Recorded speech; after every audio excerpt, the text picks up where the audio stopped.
pues antes que nada agradezco al comité, agradezco a la maestra Irma por la invitación. Y pues bueno, vamos a hablar un poquito acerca de este tema que son las perspectivas en un modelo educativo incluyente para la enfermería en salud pública. Bien, hablando un poquito de lo que es este modelo, de lo que se propondría en un modelo, tendríamos que partir primero pues de algunos conceptos, ¿verdad? Que es la salud, por ejemplo, la cual podemos visualizar como ese proceso dinámico, la cual se puede alejar del equilibrio y en donde debemos de considerar factores biológicos, genéticos, ambientales y todas las condiciones en las que se encuentran las personas, ¿verdad? Debemos de considerar también lo que es la salud pública, y aquí un poco importante o muy importante el hecho de poder decir que podemos considerar la salud pública como ese conjunto de saberes, como ese campo de conocimiento y prácticas que van a estar relacionadas o vinculadas con el cuidado, pues aplicándolo a la vida, aplicándolo a que estos puedan satisfacer las necesidades, desarrollen sus capacidades y tengan acceso a bienes sociales que obviamente les permitan disfrutar o tener una calidad de vida. Si bien es cierto, y comentaba hace un rato el maestro, pues durante la formación de estos profesionales de la salud surgen diferentes cuestionamientos sobre cuál es el rol que van a desempeñar en la sociedad o de qué manera pueden favorecer ese desarrollo para el bienestar de todas y cada una de la sociedad. Es una pregunta o es un cuestionamiento fundamental. Lo ideal sería que todos tuviéramos como que paz, justicia, equidad, solidaridad, obviamente que tiene o guarda relación con la salud de las poblaciones. También es cierto que tenemos que ver como la parte negativa, es decir, que si hay guerras, que si hay injusticia, que si hay inequidad, la insolidaridad, ¿qué repercusiones van a tener sobre todo en nuestra mortalidad? Por lo tanto, entonces, debemos de considerar que la educación para la salud y que está considerada en la salud pública y está considerada la promoción de la salud, pues ha tenido un pobre desarrollo. Si bien es cierto, decía, hemos tenido un incremento en las enfermedades crónico-degenerativas, pues tenemos que ver cómo podemos ir impactando. Algunos investigadores señalan que debemos de dejar a un lado ya lo que son los modelos tradicionales, es decir, el de corte informativo, el modelo conductista o el modelo persuasivo comunicacional. Bourdieu y Passeron señalan que el modelo tradicional en el que a lo mejor algunos de nosotros pues nos formamos era una educación en la cual solamente se reproducía, ¿no? O sea, hacía la imposición de contenidos. Enfermería, pues bueno, también ustedes saben que ha estado bajo la visión del modelo biomédico. Obviamente, en donde este modelo biomédico hay una figura que tiene el conocimiento y la otra, pues es, en el caso de enfermería, pues no muy reconocido. Teniendo como referente algunos modelos, pues es contradictorio ver, ¿no? ¿Qué es lo que pretendemos hacer con el formar recursos humanos que le den énfasis a la promoción a la salud? Necesitamos personal, necesitamos profesionales que promuevan de manera crítica, que empoderen a la sociedad, que empoderen a sus comunidades para que tengan mejores condiciones de vida. Sin embargo, podemos ver que estos modelos pues van a estar, digamos que, afectados por algunas circunstancias que pueden influir en este proceso educativo. Una de ellas puede ser la concepción de esa educación que decimos, o el alumno se pregunta, o el profesional también se pregunta, ¿para qué damos ese tipo de enseñanza? ¿O qué es lo que estamos enseñando? O cuando dividimos a la persona, cuando la deberíamos de ver como un ser holístico, como un ser integral. Y otra de las circunstancias es que la educación no nos permite o no hacemos que permee la toma de decisiones para lograr una vida digna en nuestras comunidades o una mejor calidad de vida. De tal manera que pues requerimos que se transformen todos esos actores que participan en el área de la salud, que tengan la capacidad de hacer propuestas desde el paradigma hegemónico. Obviamente con ello vamos a facilitar la construcción de ambientes, el respeto, el conocimiento, para poder aplicarlo. Si bien es cierto, pues debemos de considerar que la salud pública, pues no es una cuestión así como que esté acabada. Debemos de ver que es cambiante. Nuevamente, insisto, lo comentaba el maestro, tenemos cambios en cuanto a las enfermedades que están pues manteniéndose, que se están incrementando, a lo que ha surgido nuevo, de tal manera que tenemos que generar espacios académicos que nos permitan reflexionar, que nos permitan retroalimentar y que nos permitan ver que podemos hacer muchas cosas en lo que es la salud pública. Yo en la universidad en que trabajo, bueno, y que revisando también diferentes artículos y la literatura, la salud pública, incluso el Instituto Nacional de Salud Pública, ha retomado lo que es el modelo basado en competencias. Y pues bueno, con este modelo pretendemos o tiene el propósito de que podamos formar profesionales capaces de integrar conocimientos, habilidades y actitudes. Elementos importantes para poder hablar de una educación integral. Y obviamente con ello poder atender los requerimientos de salud pública en este momento. Si bien es cierto, mencionaban, pues bueno, la importancia en este caso del enfoque de las competencias que nos conllevarían a ir a tomar la parte del constructivismo, que a nosotros, quienes nos dedicamos como docentes, pues estemos con la innovación de esa práctica. ¿Y por qué no? Hace un rato mencionábamos, previo al inicio del seminario, es el uso de las nuevas tecnologías. Cuando hablamos del modelo de competencias, pues tendríamos que definir una competencia, ¿verdad? Y una competencia la vamos a ver como esa facultad de movilizar ese conjunto de recursos cognitivos, es decir, los saberes, las capacidades. ¿Para qué? Pues para poder solucionar con pertinencia y eficacia una serie de situaciones. Este modelo puede echar mano de lo que son las competencias genéricas, de las competencias específicas, pero sobre todo tendríamos que resaltar las competencias profesionales. En el caso de la salud pública, tendríamos que identificar las necesidades de salud de nuestra población, los requerimientos para su atención y pues, ¿por qué no empezar a hacer el diagnóstico de cada una de nuestras comunidades? Si hablo de las competencias específicas, pues podría generar el reconocimiento a la comunidad como una unidad sociocultural, que es para que podamos interactuar de manera sensible, eficaz, profesional, considerando que nuestra población está conformada por diversas características culturales, por diversas, en este caso, clases sociales, el nivel socioeconómico diferente, la parte educativa, la parte étnica, la parte demográfica. Y con ello poder facilitar, pues en este caso, la toma de conciencia de las comunidades en este proceso salud de enfermedad y con ello poder desarrollar e implementar diferentes habilidades que pueden ser desde técnico-asistenciales hasta la parte de investigación. El modelo educativo basado en competencias pues tiene 3 puntos importantes que deberíamos de considerar. Primero, que estaríamos generando en el alumno que éste sea responsable de su propio proceso de aprendizaje, que sea él, partiendo de los saberes previos, el que construya, el que manipule, el que explore, el que descubra e innove parte de esos saberes.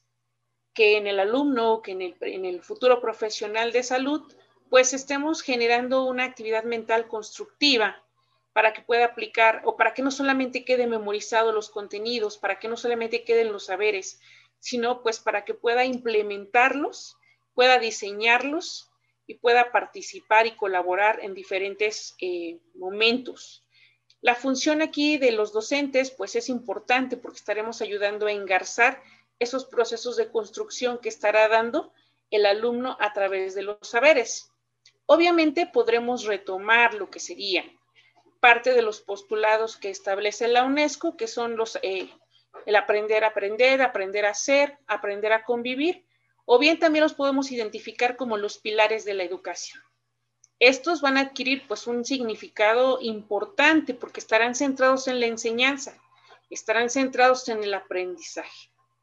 Entonces, pues nuestros alumnos podrían, para implementar la parte de lo que sería la salud pública, pues deberíamos de considerar los saberes, pero también el saber hacer, pero también tendríamos que considerar que esa persona, cómo se va a estar desarrollando, cómo va a poder actuar, cómo va a poder tomar decisiones, cómo va a poder emprender. Tendríamos que ver la parte, decíamos, del saber hacer, el saber ser, es decir, sus valores, con que esa persona, ese profesional del área de salud pública, cómo practicaría, cómo tendría sus valores, cómo conviviría en la comunidad, cómo emprendería la implementación de intervenciones, de tal manera que debemos de considerar que la educación en salud pública pues debe de permitir la construcción conjunta al interior de la sociedad, de la salud, de la calidad de vida, del bienestar, el bien vivir, la vida digna, considerando la multiculturalidad, la diversidad y las distintas disciplinas. Este modelo del que hablo, el modelo de competencias, nos permitiría orientar a una educación contextualizada que parta de una definición política como un escenario para poder tomar decisiones, que vaya más allá de los conocimientos, que no nos quedemos solamente en los saberes, que también se genere la conciencia sobre la realidad en la que estamos viviendo, que se vea que la promoción de la salud es importante en la sociedad,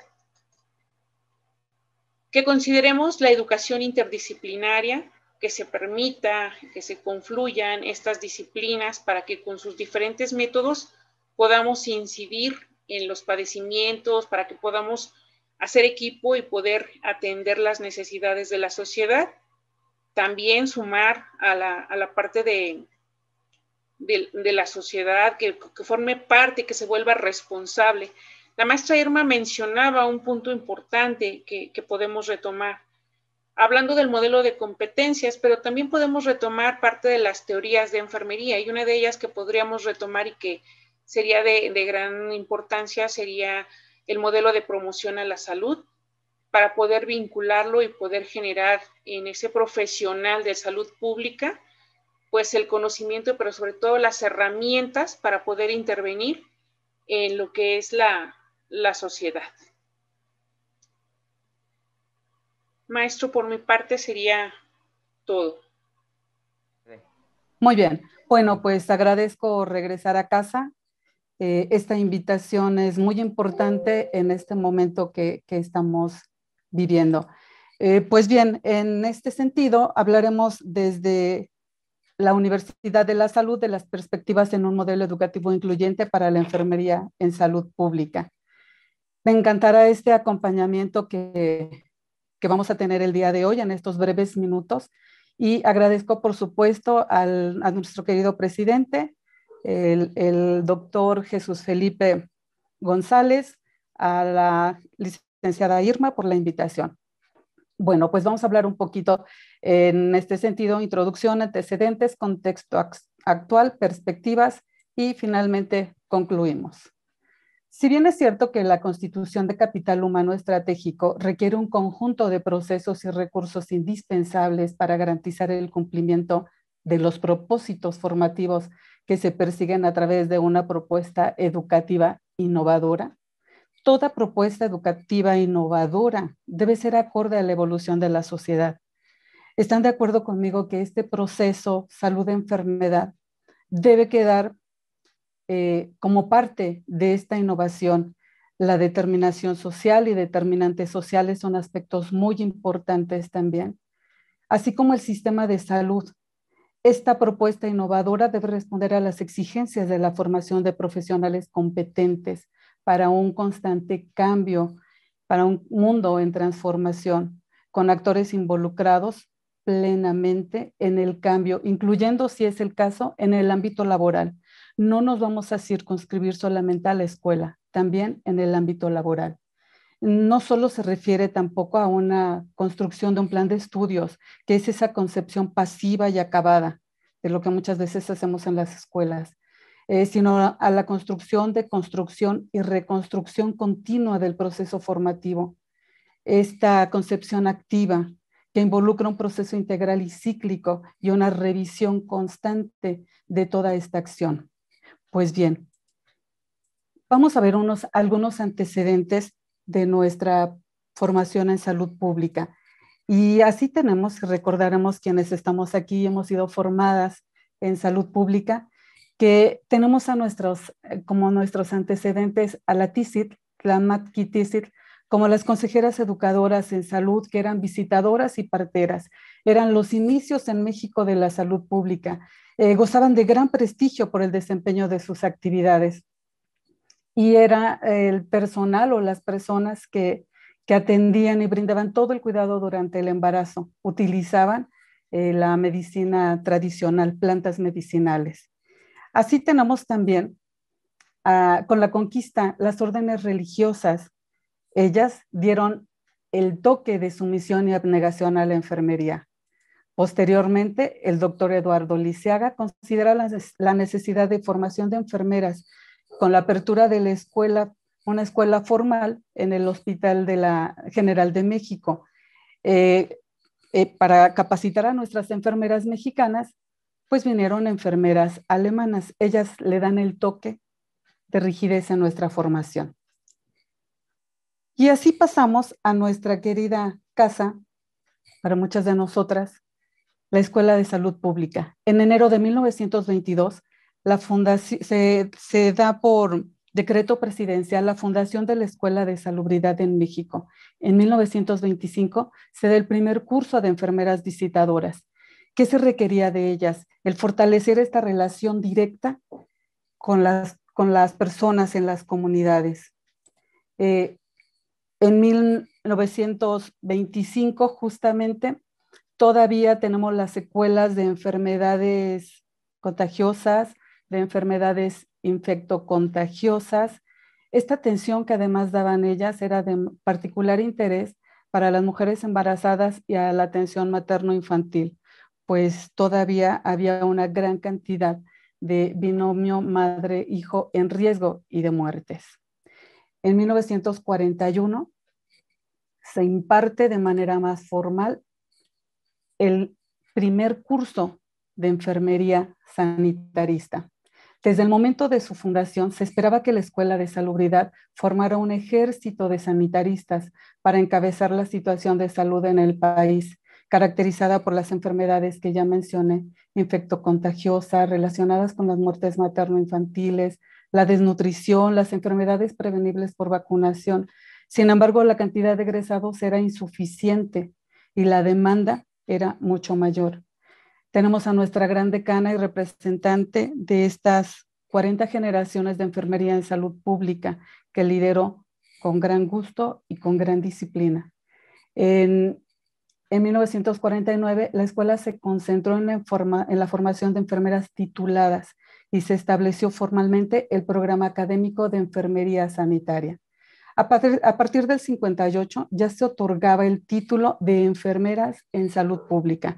Entonces, como ven, primero empezó nuestra formación como enfermeras visitadoras o como visitadoras, después enfermeras sanitaristas y posteriormente como enfermeras en salud pública.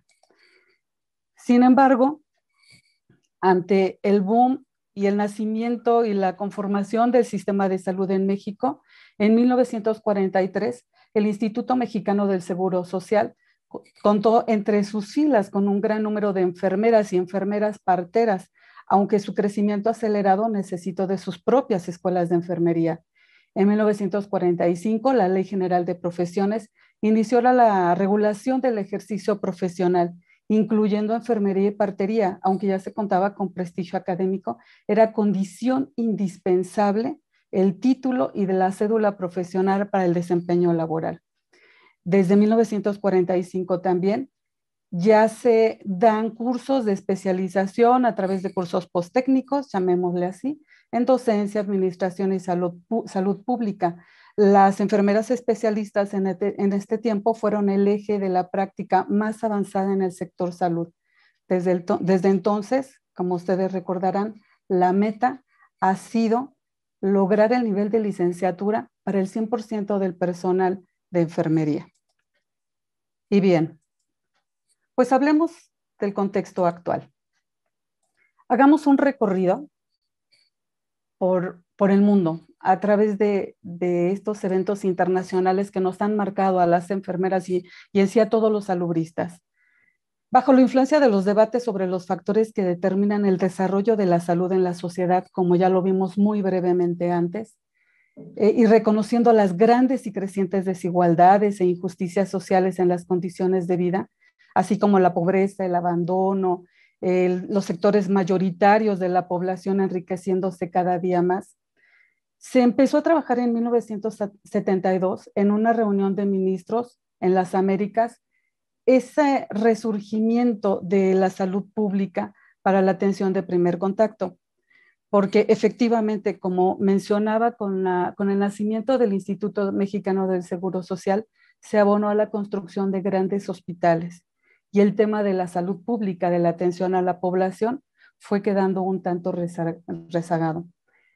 Finalmente, 193 países miembros de la OMS se comprometen a esforzarse en mejor manera o en una manera significativa a llevar y a cumplir una meta, salud para todos en el año 2000. En ese tiempo estábamos a 25 años de cumplir esa meta. Pues bien, el eje central, y como ustedes lo saben, el eje central de esta meta de salud para todos es la atención primaria a la salud. Hoy día se considera la piedra angular del sistema de salud y concibe la salud como un derecho. Se habla de un derecho humano. La atención primaria a la salud no nació como decreto, como un derecho humano. Y destaca las necesidades de afrontar los determinantes de salud. Ojo, esto es muy importante. La determinación social y los determinantes de salud, con énfasis en las implicaciones políticas y sociales. Vean qué tan importante es el hablar de atención primaria a la salud. Pero en contrasentido, entonces, el perfil de la enfermera en salud pública para este modelo de atención se da sí o sí a través de la constitución del programa de áreas marginadas en 1979 y en el 81 ya hablábamos del programa de atención a la salud en áreas marginadas, pero de las grandes urbes. En este sentido, el programa de enfermería en salud pública del Instituto Nacional de Salud Pública ya cambió su nombre a especialidad de enfermería en salud pública. Pero ¿qué pasa en las escuelas de formación básica? Las universidades comprometidas con esta estrategia, con esta meta de salud para todos en el año 2000, muchas de ellas tienden a cambiar sus planes de estudios, formando profesionales con el enfoque en atención primaria para dar respuesta a la política y a los compromisos internacionales. Muchos de nosotros somos egresados o ya somos egresaurios de estos modelos de atención basados en la atención directa a las personas. Desde 1997, la OPS señaló, sin embargo, las deficiencias en los programas de formación de recursos humanos. Vean cuántos años tuvieron que pasar. El boom en el 78 y en el 97 ya iba decreciendo esta atención a la población abierta. Estos programas mostraban falta de conocimientos tanto en el impacto de los cuidados de la enfermería en atención primaria, deficiencias en el número de distribución y categorías y funciones del personal con este perfil y la división inequitativa del trabajo. Las condiciones y características en el mercado laboral no se daban para las enfermeras en salud pública como hubiésemos pensado. La organización técnica y administrativa de los servicios, así como problemas relacionados con el ejercicio de la profesión. Dicho estudio concluyó que las condiciones de trabajo del personal de enfermería se habían dañado notablemente en todo este espacio. Y bueno, por otra parte, ante el crecimiento incontenible de los grandes hospitales, se formaban especialistas para los centros hospitalarios de segundo y de tercer nivel de atención. Y entonces regresamos a la atención primaria a la salud. Este concepto y esta estrategia, que era la esperanza para la población más vulnerable, 30 años la conocimos como algo que no era la atención primaria y estuvo limitada, de acuerdo a la administración que se presentaba, a otorgar servicios, paquetes de servicios básicos. se circunscribió a una visión biologicista individual dirigida a la prevención, detección y atención de enfermedades, solamente a eso. El suministro de servicios en el primer nivel de atención, desvinculados del continuo de la atención que conocemos hoy día, a un listado de intervenciones comunitarias de bajo costo, desarrolladas sin rigurosidad técnica, y a la provisión de servicios, evidentemente sin calidad.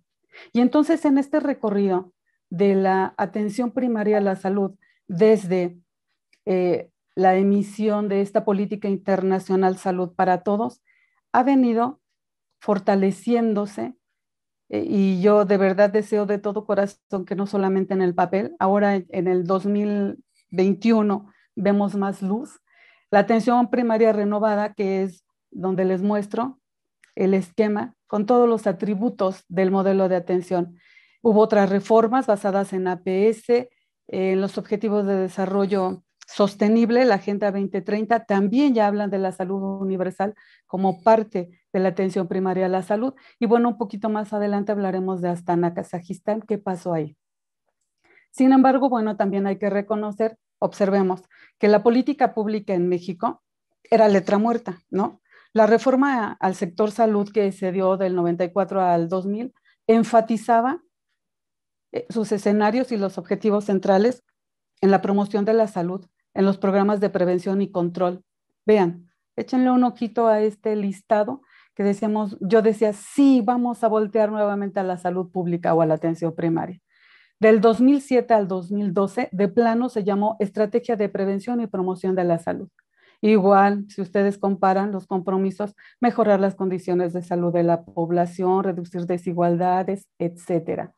Nos vamos al programa de salud 2001-2006, donde se hablaba de un entorno, de un diagnóstico. En el diagnóstico se hicieron patentes los riesgos y daños específicos, hoy carga de la enfermedad.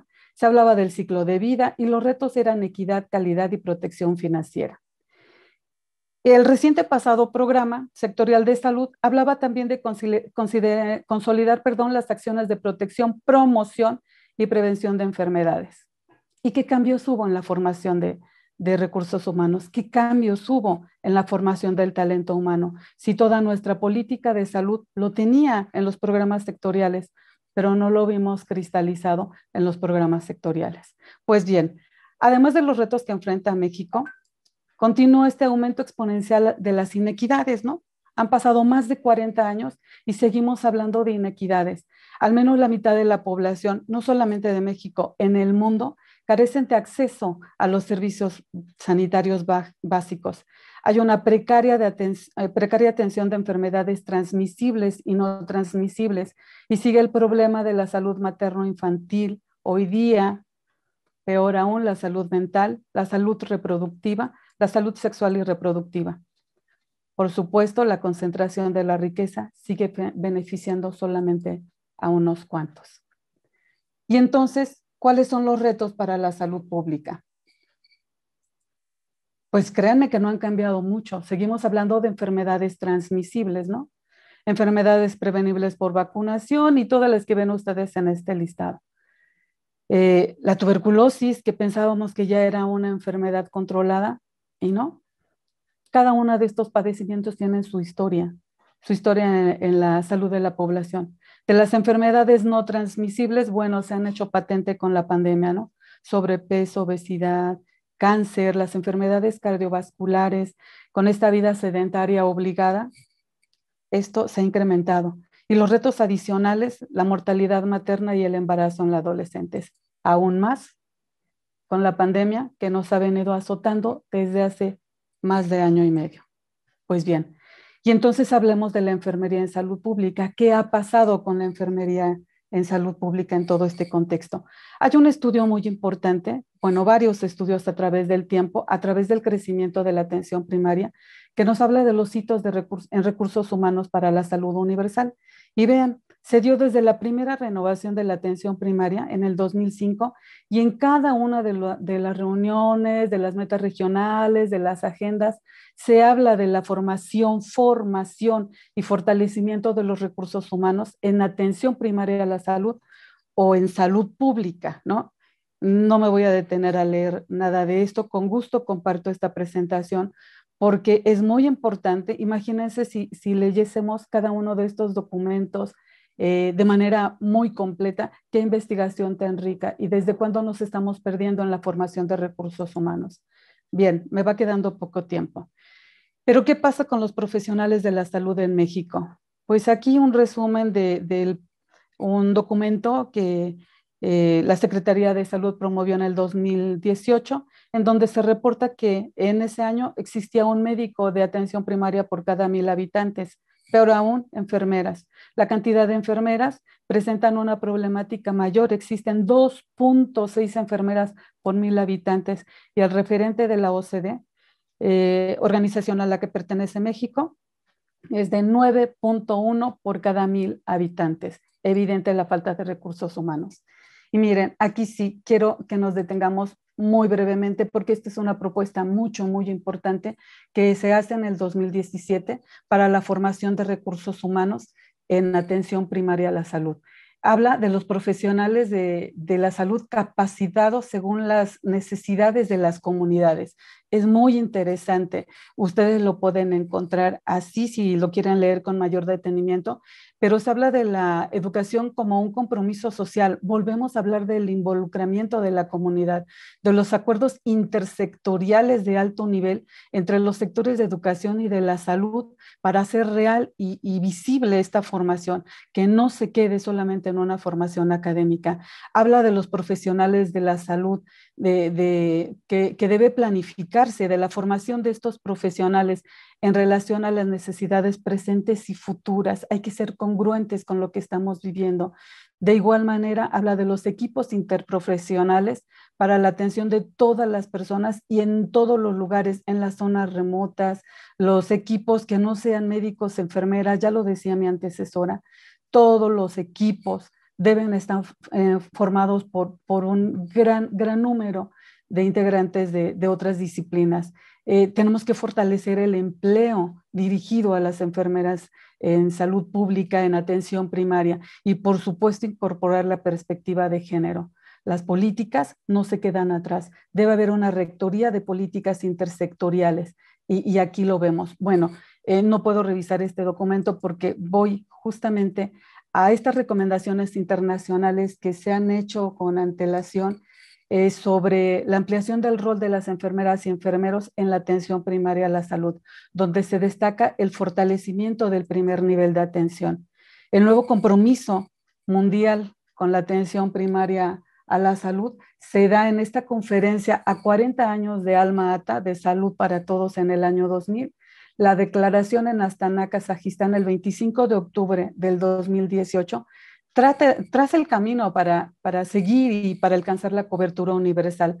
Se reivindica el derecho a la salud como un derecho humano, ya se los mencionaba antes. Y bueno, pues en este sentido, ¿qué estamos haciendo para ir cerrando mi presentación? ¿Qué perspectivas de este modelo educativo ante este panorama? Tenemos un antecedente, tenemos una situación actual, tanto situación de salud, política, social, económica, y en la formación de recursos humanos, ¿qué estamos haciendo?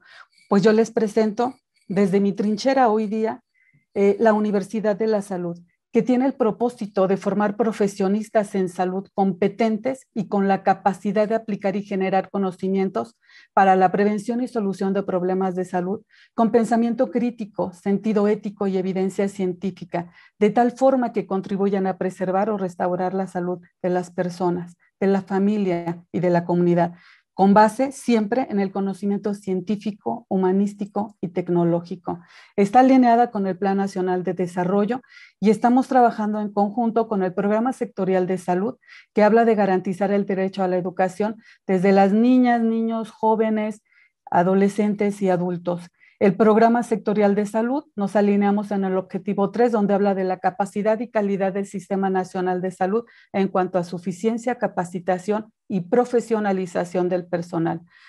Esta universidad fue creada por decreto presidencial el 13 de enero del 2020, por supuesto con mucha desconfianza y miradas raras de otras instancias de de educación, pero contamos con un marco de referencia, el decreto de creación, un marco institucional de evaluación, lineamientos para la educación a distancia. Esta escuela es presencial, pero bueno, no fue ocurrencia, nos tocó la pandemia.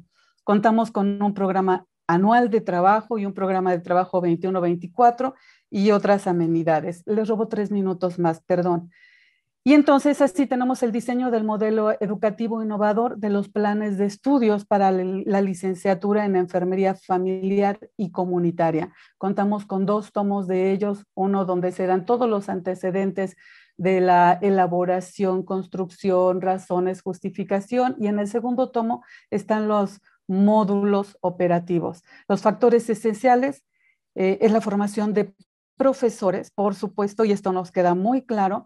¿Cómo va a ser la educación si no tenemos profesores formados en salud pública con el respeto que me merecen? El desarrollo curricular, la revaloración de la profesión de enfermería y la coordinación entre la política educativa y la política de salud. Este es el mapa curricular de la licenciatura de enfermería familiar y comunitaria. Y ustedes dirán, bueno, pues no tiene mucho más. Ustedes ven fundamentos de enfermería, aparatos y sistemas, pero aquí destaco algo muy importante. Durante los 4 años hablamos de la salud pública y atención primaria a la salud e investigación en ciencias de la salud. Nuestras estudiantes y nuestros estudiantes sí o sí conocerán la temática de la salud pública y el abordaje de la atención primaria a la salud a través de la investigación en ciencias de la salud, con la esperanza, espero que así sea, de que se realice el servicio social en las comunidades, que sepan que tenemos representación nacional. ¿Cuáles son las características del modelo pedagógico? Es un modelo pedagógico con características en el constructivismo, pero además tenemos el enfoque modular y de aprendizaje basado en problemas. La complejidad es incremental entre la teoría y la práctica.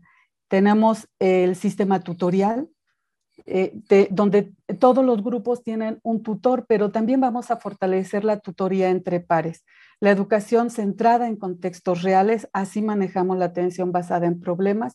El aprendizaje además centrado en las necesidades de las personas y la comunidad. Un currículum nuclear muy fortalecido que tiende a crecer con esta problemática de la que les he comentado, hace énfasis en una construcción conjunta del conocimiento, de problematizar los saberes y por supuesto el enfoque interprofesional. Trabajamos en conjunto con la licenciatura en medicina. En este esquema modular lo que pretendemos es que el estudiante sea el artífice de su propia formación. Hablamos del constructivismo. Un nuevo modelo con la ruptura de la enseñanza-aprendizaje tradicional entre disciplinas y mejor con entre las disciplinas para trabajar con las interdisciplinas y una modificación profunda de la práctica docente. A eso le apostamos.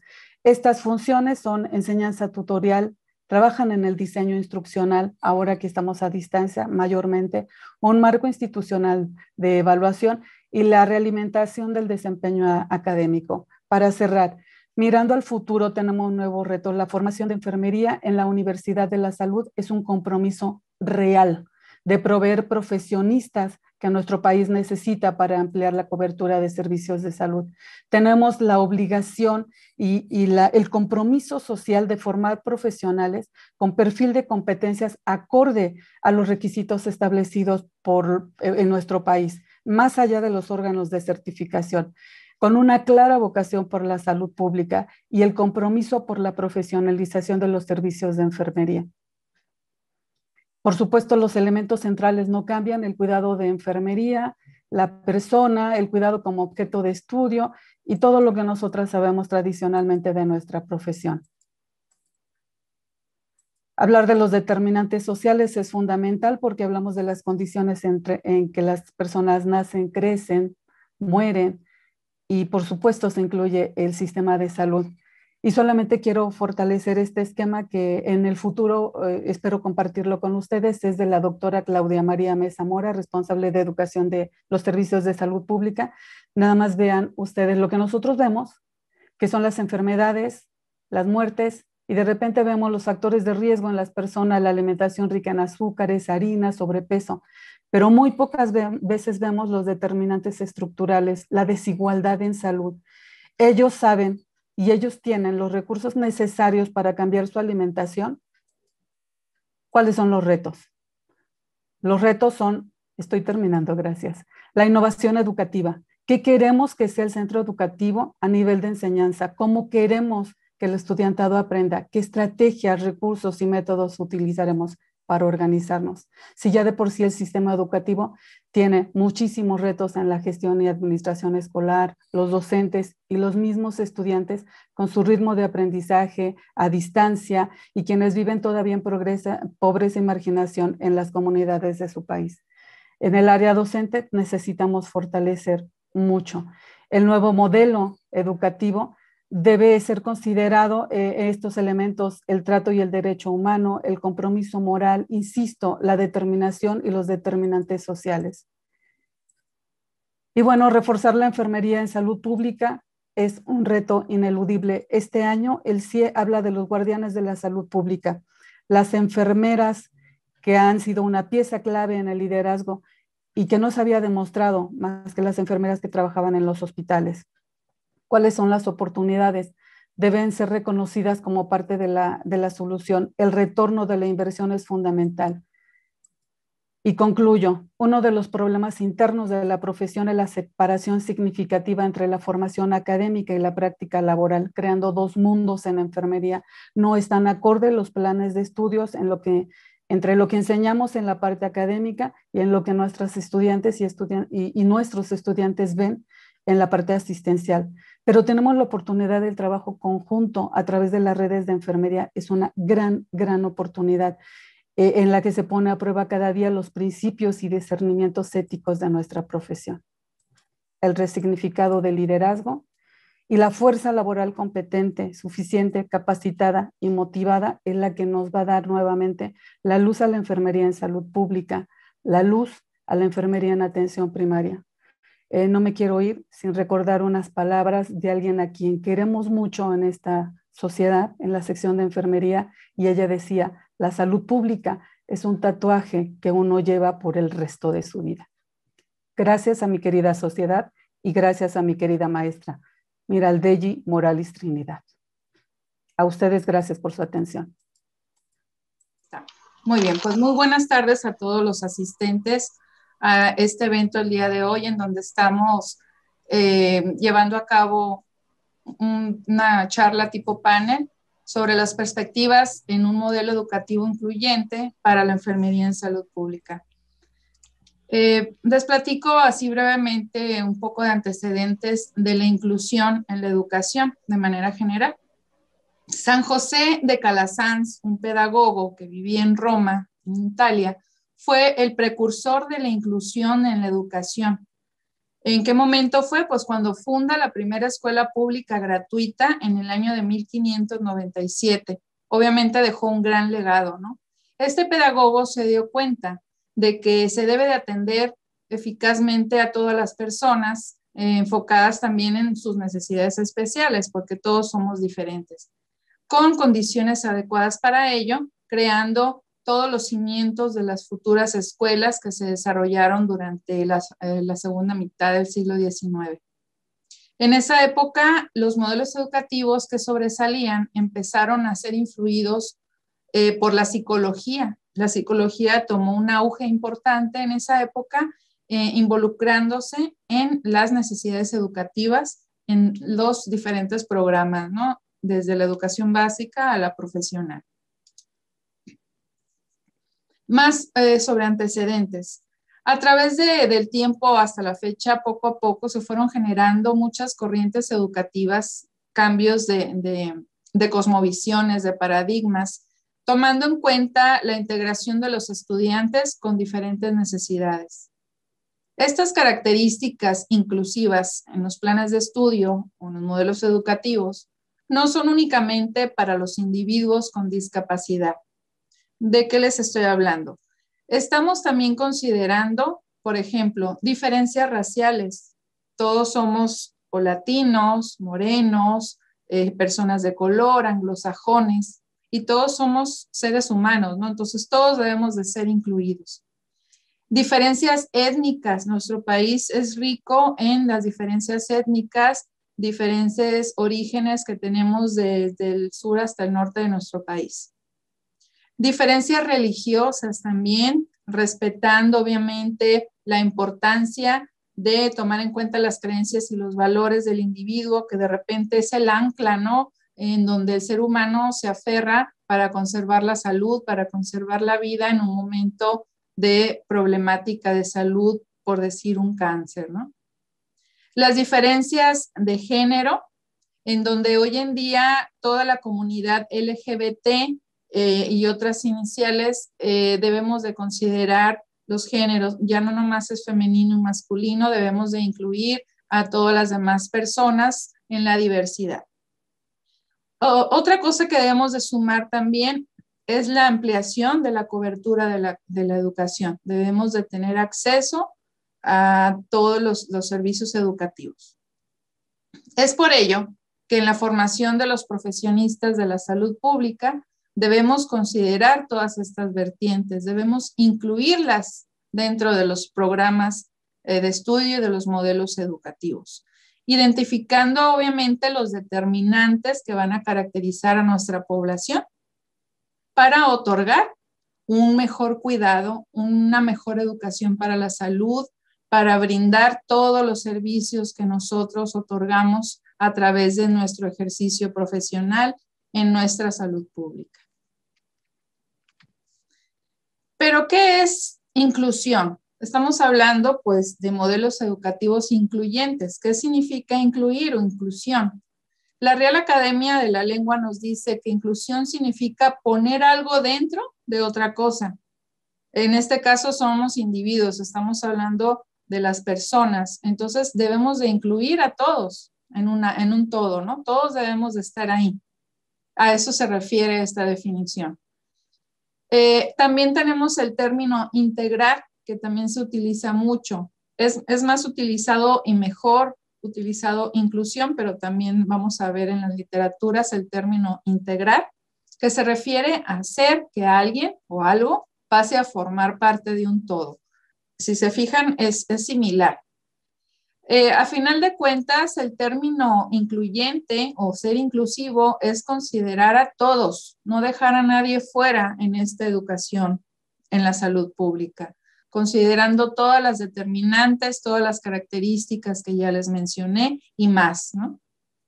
Es por ello que los modelos educativos en la salud pública deben de ser entonces inclusivos, tomar en cuenta todas esas características, haciendo parte de la educación para la salud y de todas las acciones preventivas en nuestro quehacer del día a día. ¿Qué consideraciones debemos de tener para considerar o tener en cuenta estas características que en la salud pública deben de ser puestas sobre la mesa? Quiero platicarles que hoy en día vivimos en un mundo globalizado.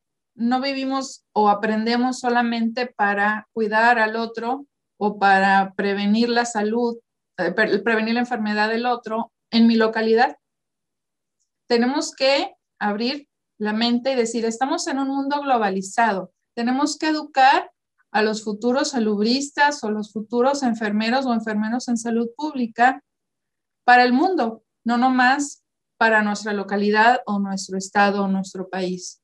Ahorita estamos aquí en México, yo estoy aquí en la ciudad de Mexicali, Baja California, pero gracias a la tecnología, a los avances en el transporte, en 6 horas, en 8 horas puedo estar en otro continente, a través de un avión obviamente, o simplemente en segundos, a través de la red, de la web, puedo estar en otro país comunicándome con alguien. Y hoy en día lo hemos aprendido más todavía, ¿no? Con esas actividades a través de una pantalla, que yo puedo estar aquí en Mexicali hablando con todos ustedes que se encuentran en diferentes partes de nuestro hermoso país. Entonces, no sabemos si a la persona que estamos educando hoy va a laborar aquí o va a laborar en Yucatán o va a laborar en Ciudad de México. ¿Y por qué no? A lo mejor va y trabaja en otro país. Aquí en frontera es común que los estudiantes crucen y laboren en el otro lado, aquí en Estados Unidos, ¿no? Así le decimos, en el otro lado. Es común que se vayan, busquen otras esferas, otros campos, y no nomás laboran aquí localmente o en nuestro país. Tenemos egresados aquí en la Universidad Autónoma de Baja California. Por ejemplo, se han comunicado con una servidora en Islandia. Tenemos una egresada en Islandia. Tenemos una joven que se fue de intercambio a Corea y creo que quiere regresar. Y decenas y decenas de jóvenes que se han ido a Estados Unidos. Pero bueno, Alemania también se han estado yendo a trabajar. ¿Qué podemos hacer para considerar una educación globalizada dentro del modelo educativo? Pues podemos empezar tomando en cuenta algún modelo, ¿no? Alguna teoría, alguna teórica de las que conocemos durante las materias como proceso enfermero, modelos y teorías de enfermería también. Les puedo platicar, por ejemplo, sobre Madeleine Leninger. Ojalá que tengan el gusto de conocer su teoría, que es maravillosa. Madeleine Leninger, con su teoría de la diversidad y la transculturalidad en el otorgamiento de los cuidados de la salud, pues tomaba en cuenta muchos de los factores que debemos de tener en cuenta para estos modelos educativos inclusivos. Ella fue Madeleine Leninger, ya falleció en el año del 2012. Leninger desarrolló su teoría de la diversidad y la universalidad de los cuidados culturales o transculturales, sustentando todas sus teorías, sus conceptos, sus preceptos en la conducta del individuo y cómo se ve afectada según su cultura, según su origen, según su familia, dónde nació, su nivel educativo, su religión, todas las características que hace un momento mencioné. Y por qué no incluir también alguna discapacidad que pueda hacer que cambiemos, ¿no? Nuestras conductas. Ella toma en cuenta todos estos sustentos como una base para partir de ahí y poder realizar un mejor cuidado a la salud. La cultura, nos dice Leninger, puede determinar los patrones, puede determinar el estilo de vida de una persona, que influye en su decisión, llámese en la alimentación, práctica o no de ejercicio, la vivienda, la religión, la orientación sexual, los hábitos, las costumbres y muchos otros. Por ejemplo, en una familia mexicana, pues nos alimentamos todos de la manera similar, ¿no? ¿Por qué? Porque mamá tiende a ser la que cocina y así como cocina aprendo yo y luego yo así le cocino a mis hijos.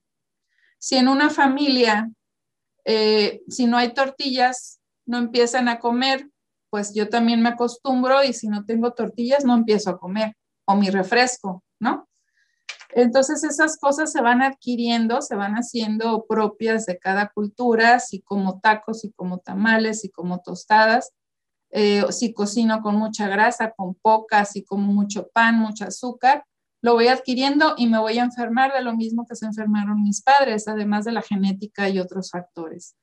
Se adquieren también en la familia, en la comunidad, las costumbres, se adquieren la religión, las creencias, y todo eso debe ser parte de una educación inclusiva, porque todas estas características es lo que nos hacen seres únicos.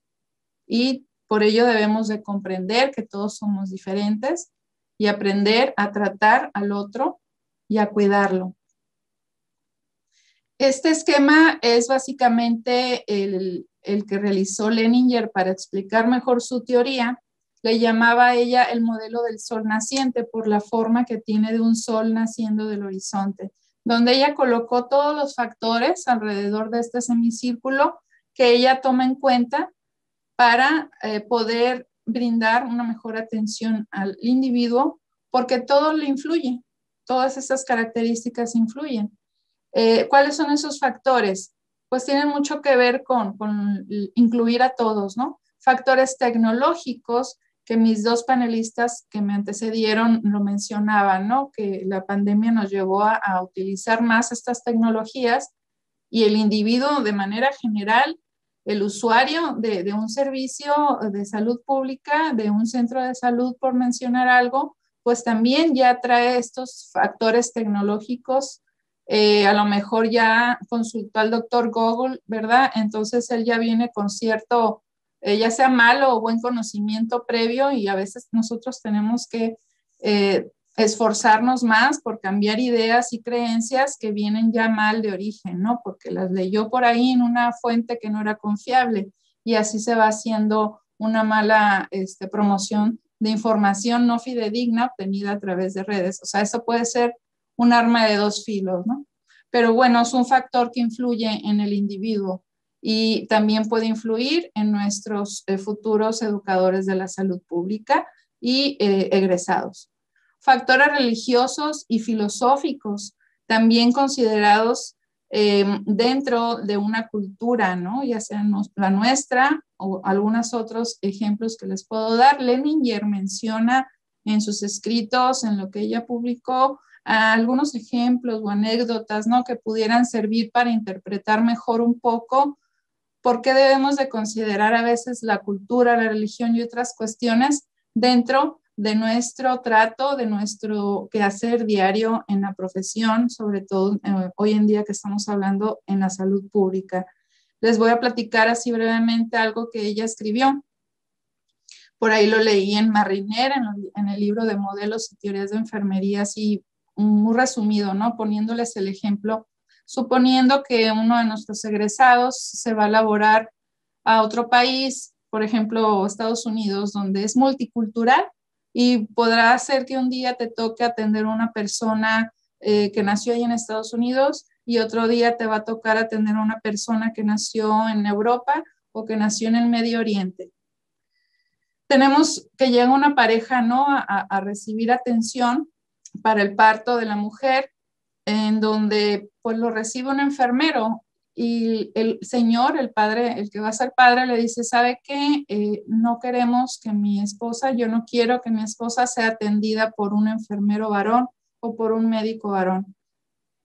Por mi religión, por X cuestiones que él declara, que él expone ante las personas o ante el enfermero, y de esta forma, pues, de ser posible, pues tendríamos que buscarle a una enfermera de sexo femenino para que le brinde atención a esta mujer, y a una médico, ¿no? De sexo femenino.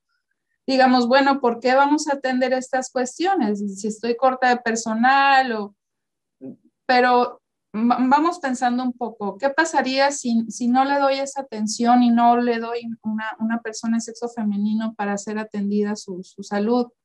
Probablemente no haya una buena comunicación, se pueden malinterpretar muchas cuestiones, incluso puede ser que se niegue a recibir atención o que se vaya y las cosas se compliquen, ¿no? Porque termina teniendo un parto en otro espacio, qué sé yo. Entonces, esos factores, imagínense lo que llegan a impactar, ¿no? En una persona, cómo piensa, qué religión profesa, qué creencias tiene, y la persona, o sea, nosotros que los vamos a atender. Y no significa que tenemos que conocer la cultura de todos. Sería bastante difícil, ¿no? Porque somos demasiados países y demasiadas culturas y consideraciones a tener en cuenta.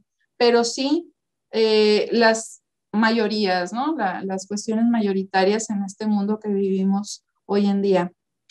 Y terminando con los factores que nos menciona Leninger en su modelo del sol naciente, pues también están modelos culturales, estilos de vida, la política, los factores económicos también influyen, sobre todo para la atención y el acceso a la salud, ya antes mencionado, factores educacionales o nivel educativo, mayor educación o mayor nivel educativo, pues sabemos que va a haber una mayor comprensión de lo que nosotros expliquemos a la población.